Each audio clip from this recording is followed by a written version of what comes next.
Contigo mesmo. Ok, estamos de volta, minha gente. E deixa eu falar com você sobre as óticas. Óticas da Gente. Óticas da Gente já começaram novas promoções nas óticas da Gente. Onde é que fica as óticas da Gente? Fica ali próximo ao shopping. Atrás do shopping está aqui, Óticas da Gente, a ótica do super preço. Atrás do Shopping Várzea. Aliás, atrás não, ao lado do Shopping Várzea, tá? Óticas da Gente. Novas promoções começando a partir de hoje. Vou passar para vocês essas promoções no programa de amanhã, hein? Novas promoções a partir de hoje nas Óticas da Gente, ao lado do Várzea Shopping. Óticas da Gente. Paulinho, agora o que eu preciso saber de você é o seguinte, mesmo com a pandemia você está trabalhando e fazendo seus projetos, que podem ou não entrar por causa de uma pandemia. Mas o que você já tem em mente, o que você pensa em fazer para o município? Hélio, a gente não para, né? A gente tem lá nossa equipe de gabinete, onde, mesmo nesse feriado, a gente continuou trabalhando dentro dos nossos projetos. A gente tem um grande projeto aí, né, que é acolher uma comunidade e estar firme trabalhando dentro dessa comunidade. A gente primeiro está desenhando o projeto, né, para que a gente possa colocar ele em prática e após essa pandemia, né, porque não adianta eu criar um grande projeto onde eu não consiga colocar ele em prática, porque com a pandemia vou aglomerar, vou ter problemas e eu não quero. Eu prefiro desenhar ele muito bem desenhado, com muita tranquilidade, e aí sim, quando ele estiver pronto, robusto, e eu começar a colocar em prática, realmente esse bairro, onde será contemplado esse projeto, com certeza vai ser assim, de uma grande valia para aquela comunidade, para os jovens dali. Então, assim, estou estudando bastante. Nesse momento que a gente está vivendo tudo isso, e você acompanhando mais do que nunca por ser vereador, como é que você está vendo a atuação da saúde?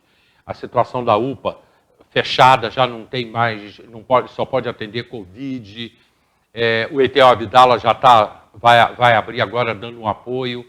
Queria que você falasse um pouco da saúde. Hélio, eu vou falar primeiro de um lugar onde eu passei, que eu acho que é muito importante eu comentar isso, porque eu tenho um carinho muito grande por esse local onde eu vou comentar agora. E, rapaz, o meu sonho era ver o CEMUSA, creia no que eu estou te falando, como se tivesse um hospital de base ali dentro do bairro de São Pedro, mas com bastante referência. Eu passei pelo CEMUSA 5 anos, atendia em torno de 25 mil pessoas, nós fechamos um mês com 70 mil pessoas atendidas. Ali caberia um hospital? É pequeno, né? Estrutura ele tem, estrutura física do prédio ele tem, porque eu conheço muito bem o prédio.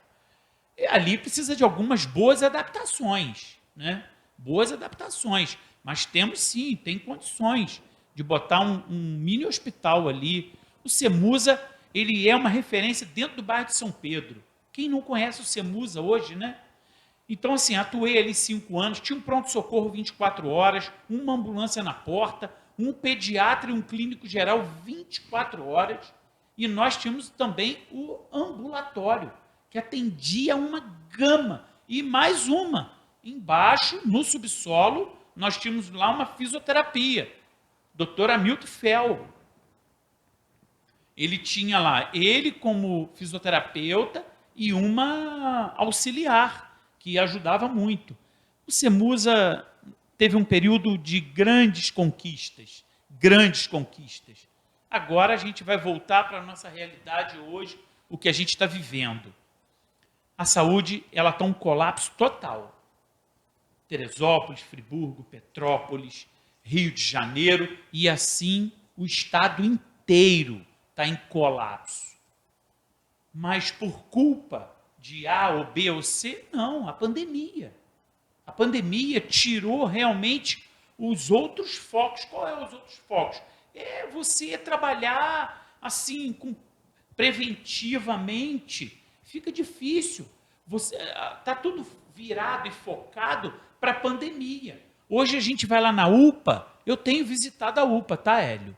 Eu tenho andado lá na UPA, tenho visto, tenho acompanhado, tenho conversado muito com o Antônio, secretário de Saúde. Algumas coisas eu pergunto à doutora Edneia também, né? É muito importante isso.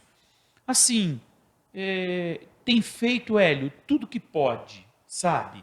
A UPA está cheia, mas o governo tem buscado melhorar, abre mais leitos, busca mais condições, e faz isso, e faz aquilo, se transforma nisso. Tanto é que agora transformou a UPA só atendimento Covid. Então, assim, se pegar meu celular ali, eu tenho várias mensagens de pessoas, Paulinho, por favor, dá uma olhada, minha tia, minha avó, minha prima, meu pai, minha mãe estão lá na UPA. Então, assim, é uma situação difícil? É uma situação difícil. Não está fácil. Não adianta a gente aqui dizer que não, tudo será resolvido, tudo com calma. Olha, tudo será resolvido. Com calma? Sim, mas hoje está um momento muito difícil. Muito. A pandemia realmente, ela transformou a nossa cidade, sabe? Então, Hélio, assim, o que a gente espera, né, é que cada dia a gente tenha uma luz no fim do túnel, para que a gente possa realmente conseguir vencer tudo isso. Maria Silva Dias aqui, o Semusa era assim mesmo, eu mesmo fui atendida lá, era muito bom. Eu não acho que era, não, eu acho que o Semusa continua muito bom, né? Continua muito bom.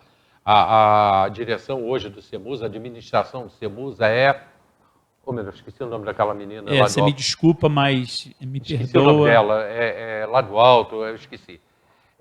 Desculpa aí o pessoal do Semusa, mas ó, com certeza o Semusa continua muito bom, até porque eu sou usuário do Semusa. Isso. Eduardo Pinto está aqui com a gente, parabéns. A Rosângela, ela está morando há 5 anos em Unamar, ama Teresópolis, está acompanhando o programa pela internet, está com muita saudade, esperando sobre a vacina, e para poder voltar para casa. Os filhos moram e trabalham aí, né? Mandando beijo para todo mundo. Rosângela Azevedo. William e Amanda Souza, convidando você para ir ao bairro Santa Cecília, para você dar uma passada em Santa Cecília. Ô, Hélio, eu estive lá no bairro de Santa Cecília, na rua Padre Feijó, fiz uma vistoria lá. É uma moção minha que entra amanhã na Câmara, de solicitação ao governo municipal, né, o executivo, para que atenda lá a rua Padre Feijó. Vou lutar, com certeza. Morei no bairro de Santa Cecília, Servidão Adolfo José Ferreira. Conheço o bairro de Santa Cecília na palma das mãos. Cuidei um pouquinho daquela associação que estava lá. Assim, tenho o maior carinho por Santa Cecília, como tenho para os outros bairros. Pode contar comigo, eu estarei aí em Santa Cecília, olhando as demandas. Inclusive, o município agora fez lá tapa-buraco na rua Mato Grosso e fez também na rua Cecília Meirelles. E agora estou pedindo um atendimento para a rua Padre Feijó. Hoje, inclusive, eles foram lá fazer vistoria e ficaram de me dar um posicionamento amanhã de manhã.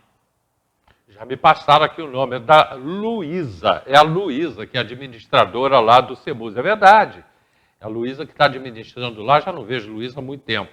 Mas obrigado aí a Regina que me passou o nome, tá? Lília Portugal com a gente.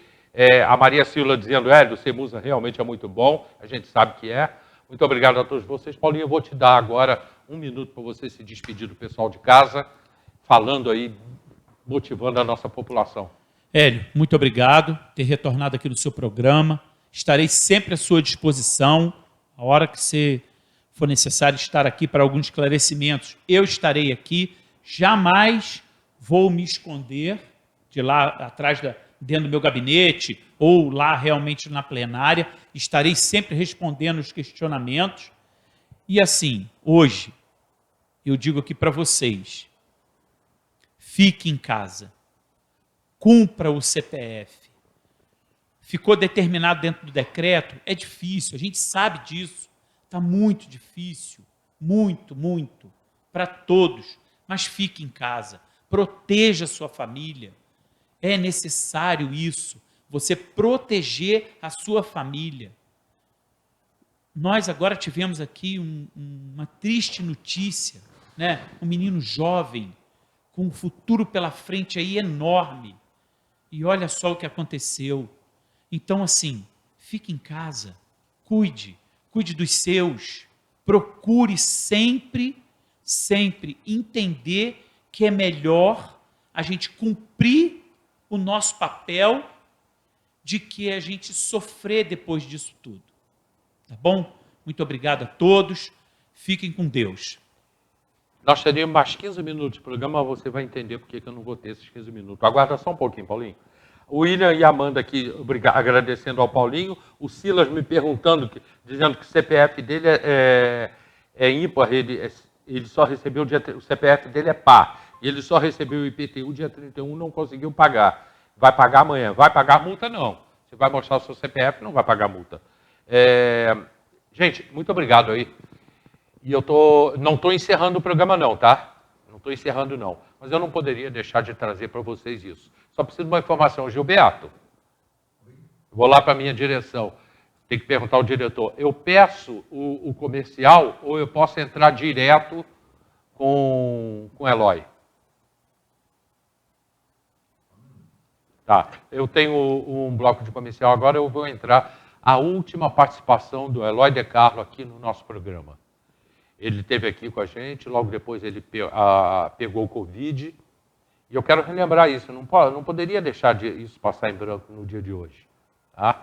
Então a gente vai trazer essa última participação dele. E quando eu abri o programa, eu abri falando exatamente sobre isso, né? Como está sendo difícil o mundo que a gente está vivendo, a Teresópolis que a gente está vivendo. E aí vai um camarada na Vila Muqui, em frente à casa que ele mora.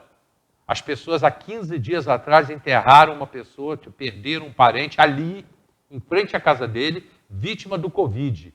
O cara vai no final de semana, mete 50, 60 pessoas dentro da casa dele, bota a música ao vivo a noite inteira, tá? E em frente uma família enlutada. Não é só por causa dessa família, é por causa de todo o município. A situação em todo o município. Pessoas morrendo diariamente. Você pode até falar, mas todo dia morre gente, sim. Mas agora a gente está vivendo uma pandemia. Fala, Gilberto. Pode chamar. O quê? Pode chamar. Direto, então tá. Então, minha gente, eu vou direto a essa entrevista que a gente fez com o Eloy. Foi a última participação dele na TV, há cerca de um mês atrás. Acompanhe com a gente. Ok, pessoal, voltamos e vamos levando nosso programa à frente. Lembrando o seguinte, cartão do bem. Cartão do bem é você que tem, tá? Tem que ter o cartão do bem. Então, cartão do bem. Daqui a pouco a gente fala novamente sobre isso. Estou aqui com o Dr. Eloy e a gente vai conversar com ele sobre um fato que aconteceu ontem, né? O fato que aconteceu ontem, a prisão de um deputado, que todo mundo fala assim, deputado não pode ser preso, deputado tem direitos. E aconteceu, o fato foi um deputado de Petrópolis, né? Eu vou passar aqui esse início de informação para vocês. Eu acho isso muito grave. Eu acho muito grave o que aconteceu. Está no G1, o país inteiro está comentando isso. O ministro Alexandre de Moraes determinou e a Polícia Federal prendeu em flagrante o deputado que fez um vídeo com apologia ao AI-5. Primeira pergunta para o Dr. Eloy, o que foi o AI-5, né? Artigo Institucional número 5, que isso aconteceu na década de 70. E defendeu até fechar o Supremo, que é o Supremo Tribunal Federal. Daniel Silveira, ele é um deputado de Petrópolis, deputado de 31 mil votos, representa 31 mil pessoas. E eu acho que foi muito duro tudo isso que aconteceu. Eu acho que é muito ruim para a democracia do Brasil. Acho que isso tudo é muito ruim. Doutor Eloy, que isso, cara? O deputado pode ser preso? E foi preso em flagrante. Porque eu vejo flagrante quando você é pego fazendo o ato, o crime. Mas não foi o caso dele. É uma situação muito complicada. Eu tendo a verificar, depois de tudo que eu analisei, que essa prisão é completamente ilegal, Hélio. Completamente ilegal. Ilegal? Ilegal, completamente. vamos falar um pouquinho da lei para a gente poder entender. O que diz a decisão que levou à prisão do deputado? Diz que ele cometeu um crime contra a segurança nacional, né? É um crime do artigo 17 da Lei 7.170, que é a lei que define os crimes contra a segurança nacional. E esse crime, o artigo 17, foi 17, 22, 23. Mas o 17 especificamente é o crime que é inafiançável, né? Então o 17 diz assim: tentar mudar com emprego de violência ou grave ameaça a ordem, o regime vigente ou o Estado de Direito. Então, quando o ministro especificamente Alexandre de Moraes, dá a decisão de prisão, ele fundamenta essa decisão nesse artigo, porque a pena, inclusive, de 15 anos, de 3 a 15 anos, né? Então não tem direito à fiança, né? E ele diz o seguinte: olha, ele, com todas essas ameaças que foram feitas aos ministros desse Supremo Tribunal e, efetivamente, colocando em risco o Estado Democrático de Direito, na medida em que ele apoia o AI-5, né, como você perguntou, ato institucional número 5. Esse ato institucional número 5, ele foi na época da ditadura, lá em 1964, e ele baixou o Congresso, né, ele destituiu determinadas pessoas e baixou o Congresso, cancelou o Congresso naquele determinado momento e retirou direitos da população. Então, ele é considerado, esse ato, um ato que deu origem à ditadura militar, né? Então, esse foi o primeiro fundamento, né? O crime contra a segurança nacional. E, para fundamentar essa prisão, que na minha concepção é uma prisão, um entendimento completamente contrário ao direito, né? Por quê? Porque o deputado, enquanto deputado federal, ele tem imunidade parlamentar, como você mesmo disse aqui. E essa imunidade parlamentar é conferida pelo artigo 53 da Constituição Federal. E a Constituição Federal diz o seguinte: os deputados e senadores são invioláveis, civil e penalmente. Então, sempre que cometer algum crime, mesmo cometendo qualquer tipo de delito, no exercício da sua profissão, eles são invioláveis, ou seja, eles podem ser punidos após o mandato. Antes não, durante não, né? E aí, mas tem uma exceção. Qual é a exceção? Eles não podem ser presos senão em flagrante delito por crime inafiançável. Já falamos um pouco sobre o crime inafiançável, que é o crime da Lei de Segurança Nacional. Todavia, não falamos da prisão em flagrante. Houve prisão em flagrante? Não, não houve prisão em flagrante. E por que não houve prisão em flagrante? A prisão em flagrante é muito peculiar. A prisão em flagrante, ela é dada, ela é concedida, na maioria das vezes, aos agentes da autoridade policial, polícia militar, polícia civil, polícia federal. Sim.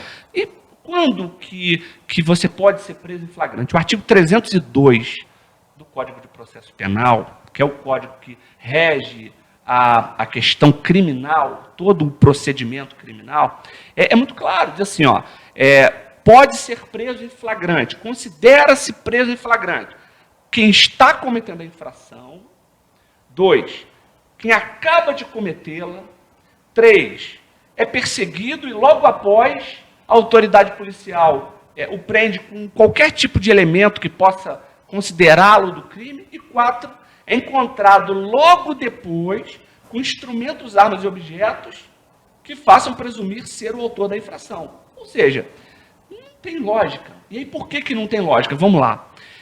Tudo adveio de um vídeo que ele publicou, né, nas redes sociais, eu acho que no Facebook e no YouTube, mais especificamente, e um vídeo, qual é a prova de que ele foi feito naquele momento? Nenhum.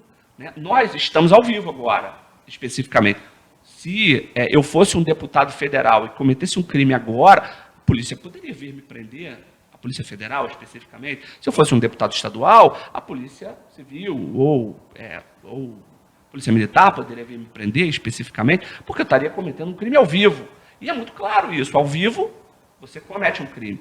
Quando você tem um vídeo, obviamente que não tem a prova de que há o cometimento do delito naquele momento ou logo depois. Pode ter sido 2, 3 dias atrás. Né? Então, o que fez o Ministério, o Supremo Tribunal Federal, os ministros do Supremo, eles inventaram uma modalidade de crime permanente, juridicamente falando, de crime permanente para esse delito inafiançável contra a segurança nacional. Eles dizem que esse delito como o vídeo estava em constante publicação, ele estava cometendo crime durante todo o tempo, e não é verdade. Né? Para exemplificar, crimes permanentes são tráfico de drogas e sequestro. Sequestro é permanente, por quê? Porque ele se protrai, ele se perpetua no tempo. Então, não há permanência no crime. O crime é uma de consumação imediata. Se eu xinguei um ministro do Supremo, eu xinguei naquele momento. Eu não xingo ele. Você não fica xingando. Exatamente. Eu não fico protraindo esse xingamento. Então não tem cabimento essa prisão. Não houve prisão em flagrante.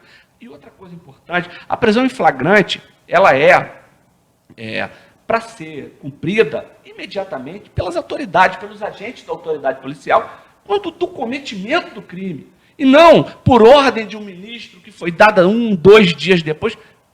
Por isso que configura obviamente, uma arbitrariedade do tamanho gigante. Vai ser feita a defesa dele. Mas como é que o advogado vai agir se agora à tarde todos os ministros votaram pela permanência dele? Ou seja, entenderam que ele é culpado. Sim. Isso é uma outra coisa importante. O artigo 53 da Constituição, eles dizem que pode prender em flagrante delito. Depois de prendê-lo em flagrante, eles têm que ratificar junto à própria casa, né? E enviar em 24 horas, olha que interessante, à casa do deputado, ou seja, o Congresso Nacional, enviar em 24 horas essa determinação de prisão para que os deputados votem se aquela prisão se continua ou não. Né? Isso ainda vai ser feito. E, obviamente, que o Congresso Nacional vai revogar essa prisão arbitrária. Não tem lógica. Com certeza. O Congresso não vai aceitar isso. É isso. Quer dizer, vai definir assim. Vai. Ele responde a processo? Então, aí um outro ponto que eu queria chegar, que é muito importante, Hélio. Obviamente que tudo que esse deputado falou foram crimes. Né? Foram crimes contra o Estado Democrático de Direito, porque eles dizem fechar o STF, dizem que os ministros são, eu não posso falar aqui mas palavras de baixo calão, né, de extremo baixo calão. Ele exacerbou, ele foi longe demais. E ele cometeu crimes contra a segurança nacional, cometeu crimes de injúria e difamação contra os ministros, cometeu crimes de ameaça, isso é claro, ele tem que ser punido por tudo isso. Inclusive, ele pode perder até o cargo, na minha concepção. O artigo 55, lá da Constituição Federal, diz que quando ele quebra o decoro parlamentar... Exatamente. Né? Ele quebrou o decoro.